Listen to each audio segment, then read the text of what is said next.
কিংবা বর্ষাকাল আসলেই বাচ্চাদের ঠান্ডা লাগার প্রকোপটা আস্তে আস্তে বেড়ে যায়। ঠান্ডাটাকে যাতে কন্ট্রোলে রাখা যায় সেই জন্য কিছু ঘরোয়া টোটকা ব্যবহার করলে বাচ্চাদের ঠান্ডাটা কিছুটা কম হবে বা কিছুটা কন্ট্রোলে থাকবে আর কি, খুব একটা লাগবে না। এই জন্য কিছু ঘরোয়া টোটকা আপনারা ইউজ করতে পারেন বা ঘরোয়া পদ্ধতি অবলম্বন করতে পারেন। এই জন্য আমি একটা তেল বানিয়ে রাখি সবসময় ঘরে।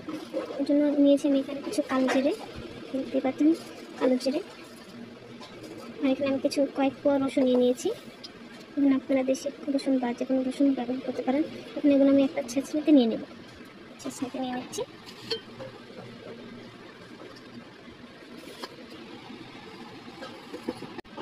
এগুলো আমি ভালো করে খেতে করে নেব।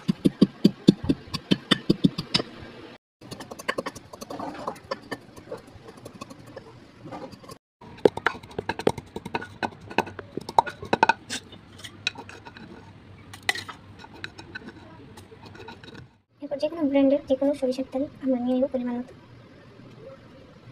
জাল করে নেব। চুলায় বসিয়ে ভালো করে জাল করে নেব। যে পর্যন্ত রসুনগুলো একদম ভাজা ভাজা হয়ে যাচ্ছে সেই পর্যন্ত আমি জাল করে নেব।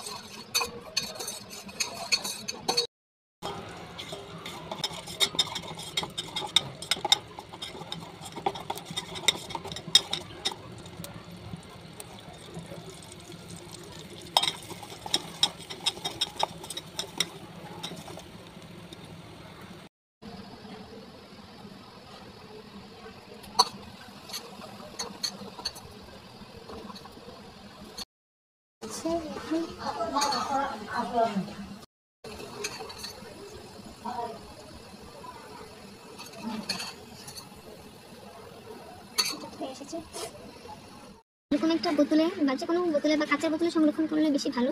বোতলে সংরক্ষণ করতে পারেন এবং যখনই দেখবেন বাইরে একটু বৃষ্টি হচ্ছে বা ঠান্ডা পড়েছে তখনই বাচ্চাদের বুকে, পিঠে, পায়ে এবং হাতের তালুতে, মাথায় ভালো করে ম্যাসাজ করে দিন। এতে দেখবেন বাচ্চাদের ঠান্ডা জ্বর কিছুটা হলেও আপনার খুব কম হবে।